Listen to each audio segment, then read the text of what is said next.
सार्वजनिक आंतरराष्ट्रीय कायदा पब्लिक इंटरनॅशनल लॉ LLB 1 सत्र -2 मार्च 2024 खालील प्रश्नांची सविस्तर उत्तरे लिहा. प्रत्येकी 12 गुण. .1 प्रदेश टेरिटरी हा राज्याचा अविभाज्य भाग आहे.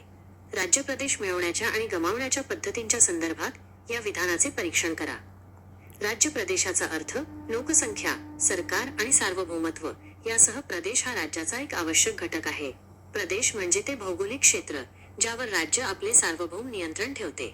ओपेनहाइमच्या मते निश्चित प्रदेशाशिवाय राज्य अस्तित्वात असू शकत नाही, जरी त्याच्या सीमा पूर्णपणे निश्चित नसल्या तरी चालतात. राज्य प्रदेश प्राप्त करण्याचे मार्ग. ॲक्विजिशन ताबा, टेरा नलियस मालकी नसलेली जमीन प्राप्त करणे. हा ताबा प्रभावी आणि निरंतर असावा लागतो. खटला. Island of पाल्मास्केस 1928. एक्रेशन वृद्धी, नद्या, समुद्र किंवा ज्वालामुखीच्या क्रियेद्वारे नैसर्गिकरित्या प्रदेशात होणारी वाढ. उदा. नदीच्या गाळाने तयार झालेली जमीन. सेशन हस्तांतरण, कराराद्वारे प्रदेशाचे हस्तांतरण. उदाहरण. पॅरिसचा करार 1898. स्पेनने फिलिपिन्स अमेरिकेला दिले. प्रिस्क्रिप्शन, दीर्घकालीन उपभोग, प्रदीर्घ काळ शांततापूर्ण आणि सतत ताबा असणे. खटला. अँग्लो नॉर्वेजियन फिशरीज केस 1951. कॉन्क्वेस्ट, विजय आता कालबाह्य बळाचा वापर करून मिळवलेला प्रदेश. आता संयुक्त राष्ट्रांच्या सनदेनुसार कलम 2(4) हे बेकायदेशीर आहे. राज्य प्रदेश गमावण्याचे मार्ग. सेशन, हस्तांतरण. डेरिलिक्शन, प्रदेशाचा त्याग करणे. इरोजन, नद्या किंवा समुद्रामुळे होणारी नैसर्गिक झीज.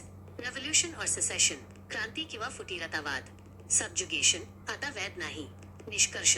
राज्याच्या अस्तित्वासाठी प्रदेश अपरिहार्य आहे. प्रदेशाशिवाय सार्वभौमत्वाचा वापर करता येत नाही, म्हणून प्रदेश हा राज्याचा आवश्यक भाग आहे. .2 आश्रय. असायलम म्हणजे काय? आश्रयाचे विविध प्रकार खटल्यांसह स्पष्ट करा. आश्रयाचा अर्थ. आश्रय म्हणजे दुसऱ्या राज्यात होणाऱ्या छळापासून वाचण्यासाठी एखाद्या व्यक्तीला राज्याने दिलेले संरक्षण. ओपेनहाइमच्या मते दुसऱ्या राज्याच्या अधिकार क्षेत्राविरुद्ध परकीय व्यक्तीला दिलेला निवारा म्हणजे आश्रय होय. आश्रयाचे प्रकार. प्रादेशिक आश्रय टेरिटोरियल असायलम, राज्याच्या स्वतःच्या भूभागात दिला जाणारा आश्रय.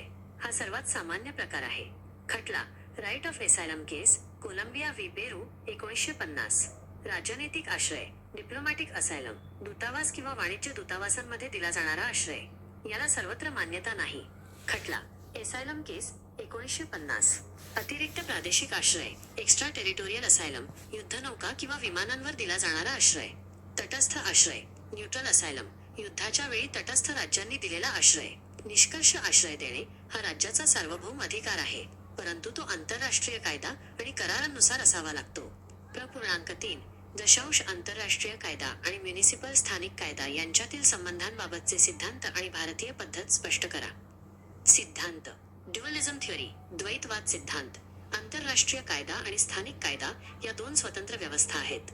आंतरराष्ट्रीय कायदा लागू करण्यासाठी त्याचे स्थानिक कायद्यात रूपांतर करणे आवश्यक असते. समर्थक. ट्रायपेल. मॉनिझम थिअरी, एकत्ववाद सिद्धांत. दोन्ही कायदे एकाच कायदेशीर व्यवस्थेचे भाग आहेत. सहसा आंतरराष्ट्रीय कायदा श्रेष्ठ मानला जातो. समर्थक. केल्सन. हार्मोनायझेशन थिअरी, समन्वय सिद्धांत. संघर्ष टाळण्यासाठी दोन्ही कायद्यांचा समन्वय राखून अर्थ लावला पाहिजे. भारतीय पद्धत. भारत द्वैतवादी, डुआलिस्टिक दृष्टिकोनाचे पालन करतो. आंतरराष्ट्रीय कायदा जोपर्यंत संसदेच्या कायद्याद्वारे स्वीकारला जात नाही तोपर्यंत तो लागू होत नाही. खटला. Jolly George Varghese v bank of Cochin 1980.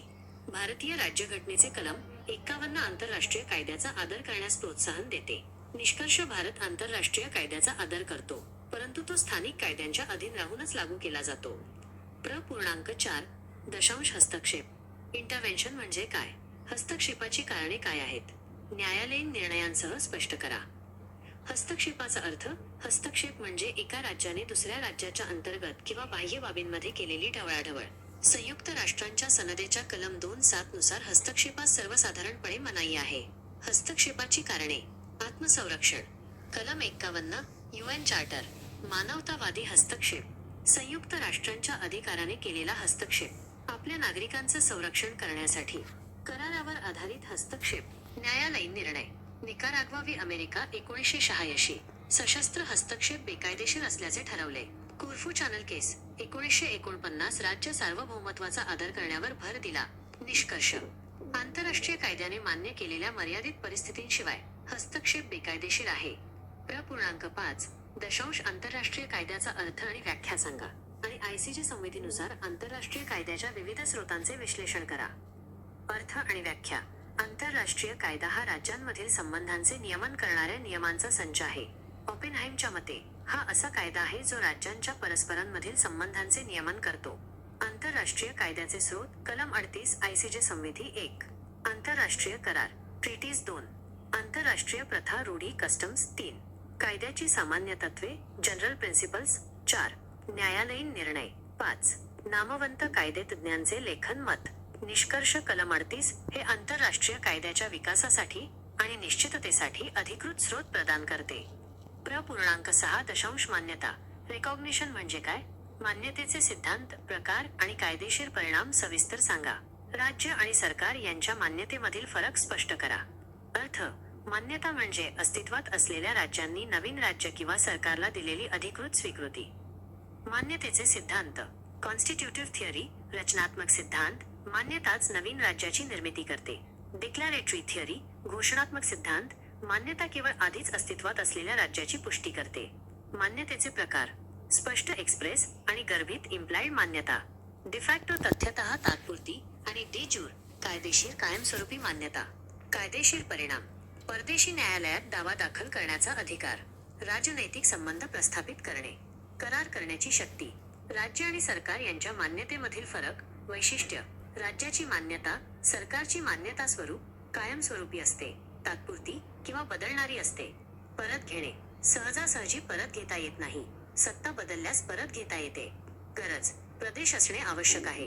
प्रभावी नियंत्रण असणे आवश्यक आहे. प्र. 7 दशांश प्रत्यर्पण एक्स्ट्रॅडिशनची व्याख्या करा आणि गुन्हेगाराला स्वाधीन करण्याच्या अटी किंवा निर्बंध खटल्यांसह स्पष्ट करा. अर्थ. प्रत्यर्पण म्हणजे एका राज्याने दुसऱ्या राज्याकडे पळून आलेल्या गुन्हेगाराला रीतसर सोपवणे. अटी व निर्बंध. 1. प्रत्यर्पण करार. 2 राज्यांमध्ये करार असणे आवश्यक. 2. दुहेरी गुन्हेगारी डबल क्रिमिनॅलिटी. तो गुन्हा दोन्ही देशांत गुन्हा मानला जावा. 3. राजकीय गुन्हा अपवाद. राजकीय गुन्हेगारांचे प्रत्यर्पण केले जात नाही. 4. विशिष्टतेचा नियम रूल ऑफ स्पेशालिटी. ज्या गुन्ह्यासाठी प्रत्यर्पण केले आहे त्याच गुन्ह्यासाठी खटला चालवला जावा. 5. स्वदेशीय नागरिकांचे प्रत्यर्पण नाही. काही देश आपल्या नागरिकांना सोपवण्यास नकार देतात. खटले. R v. Governor of Brixton prison. Pinochet case. Paschim Bangal राज्य विजुगल किशोर 1969. प्र. 8 दशांश राज्य उत्तरदायित्व स्टेट रेस्पॉन्सिबिलिटीची व्याख्या करा. विविध क्षेत्रांतील राज्य उत्तरदायित्व आणि बचाव डिफेन्सेस थोडक्यात स्पष्ट करा. अर्थ. जेव्हा एखादे राज्य आंतरराष्ट्रीय स्तरावर चुकीचे कृत्य करते तेव्हा त्या राज्याचे उत्तरदायित्व निर्माण होते. राज्य उत्तरदायित्वाची क्षेत्रे. परदेशी नागरिकांना एलियन्स झालेली इजा, करारांचे उल्लंघन, पर्यावरणीय नुकसान, मानवी हक्कांचे उल्लंघन, बचाव. डिफेन्सेस. संमती कन्सेंट. आत्मसंरक्षण self defence. अपरिहार्य घटना फोर्स मेजर. गरज नेसेसिटी. प्रतिउपाय काउंटर मेजर्स. ब. थोडक्यात उत्तरे लिहा. प्रत्येकी 5 गुण. प्र. 1 दशांश आंतरराष्ट्रीय कायदा हा खरा कायदा नसून केवळ सकारात्मक आंतरराष्ट्रीय नैतिकता आहे. हे मत जॉन ऑस्टिन यांनी व्यक्त केले होते. त्यांच्या मते कायद्याला सार्वभौम सत्ता आणि शिक्षा सँक्शन असणे आवश्यक आहे, जे आंतरराष्ट्रीय कायद्यात नाही. मात्र आधुनिक काळात करार आणि संयुक्त राष्ट्रांच्या अंमलबजावणीमुळे याला कायदा मानले जाते. प्र. 2 दशांश राष्ट्रीयत्व मिळवण्याच्या आणि गमावण्याच्या पद्धती आणि नोट्यबोम खटला. मिळवणे. जन्म, नैसर्गीकरण, नॅचरलायझेशन, नोंदणी किंवा विवाहाद्वारे. गमावणे. त्याग, नागरिकत्व हिरावून घेणे किंवा दुसऱ्या देशाचे नागरिकत्व घेणे. नोट्यबोम केस 1955 आयसीजेने ठरवले की राष्ट्रीयत्वासाठी त्या व्यक्तीचा आणि राज्याचा खरा संबंध जेन्युइन लिंक असणे आवश्यक आहे. प्र. 3 दशांश हवेतील 5 स्वातंत्र्य 5 फ्रीडम्स ऑफ एअर. 1. परदेशी प्रदेशावरून न उतरता उड्डाण करण्याचा अधिकार. 2. तांत्रिक कारणांसाठी इंधन दुरुस्ती उतरण्याचा अधिकार. 3. मायदेशातील प्रवासी परदेशात नेण्याचा अधिकार. 4. परदेशातील प्रवासी मायदेशात आणण्याचा अधिकार. 5. 2. परदेशी देशांदरम्यान प्रवासी नेण्याचा अधिकार. प्र. 4 दशांश EEZ मध्ये मासेमारी समस्या एक्सक्लुझिव्ह इकॉनॉमिक झोन EEZ किनाऱ्यापासून 200 नॉटिकल मैलपर्यंत असतो. या क्षेत्रात संसाधनांवर किनारपट्टीच्या राज्याचा सार्वभौम अधिकार असतो. निर्णय. X राज्याचा दावा चुकीचा आहे. वाय राज्य त्याच्या EEZ मध्ये विनापरवाना मासेमारी रोखू शकते. 5. आंतरराष्ट्रीय न्यायालय ICJ संयुक्त राष्ट्रांचे मुख्य न्यायिक अंग. स्थापना 1945. मुख्यालय द हेग, नेदरलँड. यात 15 न्यायाधीश 9 वर्षांच्या काळासाठी असतात. अधिकार क्षेत्र विवादित 2 राज्यांमधील वाद आणि सल्लागार. 6. उच्च समुद्र हाय सीज आणि स्वातंत्र्य. उच्च समुद्र म्हणजे कोणत्याही देशाच्या अधिकार क्षेत्रात नसलेला समुद्राचा भाग. स्वातंत्र्य नौकानयन, मासेमारी, विमानाचे उड्डाण, केबल टाकणे आणि वैज्ञानिक संशोधन. 4. Public international law LLB 1S2 March 2024. A. Answer the following questions in detail. 12 marks each. Q1 Territory is an essential part of a state. Examine the statement in view of modes of acquisition and loss of state territory. Meaning of state territory. Territory is one of the essential elements of a state, along with population, government and sovereignty. Territory refers to the geographical area over which a state exercises sovereign control. According to Oppenheim, a state cannot exist without a defined territory, though the boundaries need not be fixed. Modes of acquisition of state territory. Occupation. Acquisition of terra nullius, no man's land. Must be effective and continuous. Case. Island of Palmas Case, 1928. Accretion. Natural addition to territory through rivers, seas, or volcanic action. E.g., land formed by river deposits. Cession. Transfer of territory by treaty. Example. Treaty of Paris, 1898. Spain ceded Philippines to USA. Prescription. Continuous and peaceful possession over a long period. Case. Anglo-Norwegian Fisheries Case, 1951. Conquest, obsolete. Acquisition by force, now illegal under UN Charter, Art 2.4. Modes of loss of state territory. Cession. Dereliction. Abandonment of territory. Erosion. Natural loss, due to rivers or seas. Revolution or secession. Subjugation. No longer valid. Conclusion. Territory is indispensable for the existence of a state. Without territory, sovereignty cannot be exercised. Hence, territory is an essential part of a state. Q2. What is asylum? Explain the different types of asylum with case laws. Meaning of asylum. Asylum means protection granted by a state to a person fleeing from persecution in another state. According to Oppenheim, asylum is the shelter given by a state to a foreigner against the jurisdiction of another state. Types of asylum. Territorial asylum, granted within the territory of the state. This is the most common form. Case. Right of asylum case. Colombia vs. Peru, 1950. Diplomatic asylum, granted in embassies or consulates. Not universally accepted. Case. Asylum case, 1950. ICJ rejected unilateral right. Extraterritorial asylum, granted on warships or aircraft. Neutral asylum, given by neutral states during war. Conclusion. Grant of asylum is a sovereign right of a state, but must conform to international law and treaties. Q3. Explain the theories regarding relationship between international law and municipal law and Indian practice. Theories. Dualism theory. International law and municipal law are separate systems. International law must be transformed to apply locally. Supported by triple. Monism theory. Both laws form one single legal system. International law generally prevails. Supported by Kelsen. Harmonization theory. Both laws should be interpreted harmoniously to avoid conflict. Indian practice. India follows a dualistic approach. International law becomes applicable only when incorporated by legislation. Case. Jolly George Varghese vs. Bank of Cochin, 1980. Article 51 of the Indian Constitution promotes respect for international law. Conclusion. India respects international law but applies it subject to municipal law and constitutional mandates. Q4. What do you understand by intervention? What are the grounds for intervention? Explain with judicial pronouncements. Meaning of intervention. Intervention means interference by one state in the internal or external affairs of another state. It is generally prohibited under Article 2.7 of the UN Charter. Grounds for intervention. Self-defense, Article 51 UN Charter. Humanitarian intervention, intervention by UN authorization. Protection of nationals, treaty-based intervention. Judicial pronouncements. Nicaragua vs. USA, 1986. Ruled that armed intervention is illegal. Corfu Channel Case, 1949. Emphasized respect for state sovereignty. Conclusion. Intervention is illegal except in limited specific circumstances recognized by international law. Q5 State.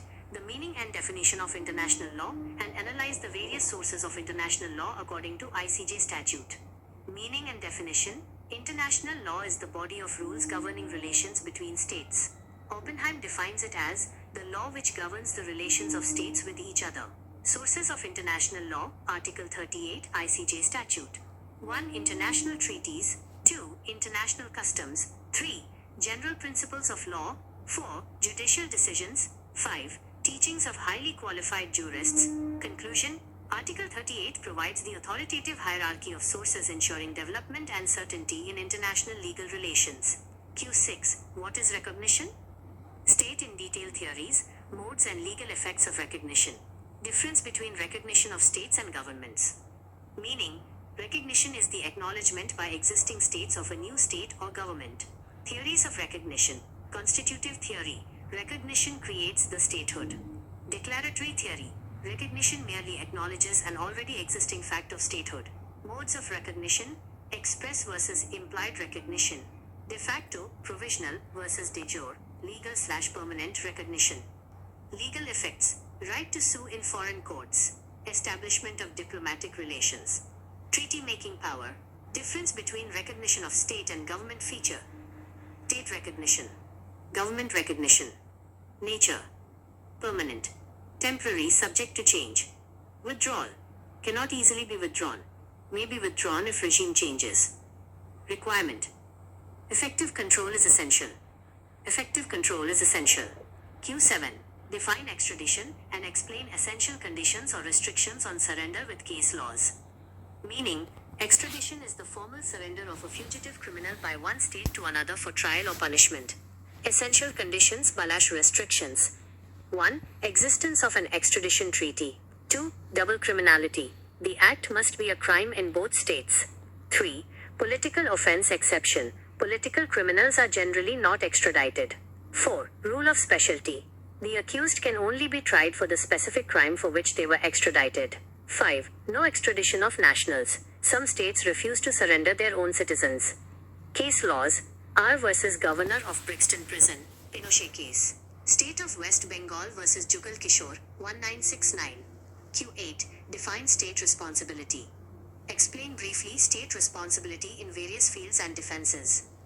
Meaning, state responsibility arises when a state commits an internationally wrongful act against another state or its subjects. Fields of state responsibility: injury to aliens, foreigners, breach of treaties, environmental damage, human rights violations, defenses to state liability, consent, self-defense, force majeure, unforeseeable circumstances, necessity, countermeasures. B. Short answers, 5 marks each. Q. 1-inch international law is not true law but positive international morality. This view was famously expressed by John Austin, who argued that law requires a sovereign authority and sanctions, both of which he felt international law lacked. However, modern jurists argue it is true law because of binding treaties, ICJ decisions, and UN enforcement mechanisms. Q. 2 modes of acquisition and loss of nationality and not Bohm case. Acquisition: birth, naturalization, registration, or marriage. Loss: renunciation, deprivation, or substitution. Nottebohm case, 1955. The ICJ held that for a state to claim a person as its national against another state, there must be a genuine link between the person and the state. Q3 5 freedoms of air. 1. Right to fly over foreign territory without landing. 2. Right to land for technical reasons, refueling/repairs. 3. Right to carry passengers from the home state to a foreign state. 4. Right to carry passengers from a foreign state back to the home state. 5. Right to carry passengers between 2 foreign states. Q4 Fishing in EEZ problem. The Exclusive Economic Zone, EEZ, extends 200 nautical miles from the coast. Within this zone, the coastal state has exclusive sovereign rights over living and non-living resources. Decision: State X's contention that it can fish anywhere is not valid. State Y has the right to prevent unauthorized fishing in its EEZ.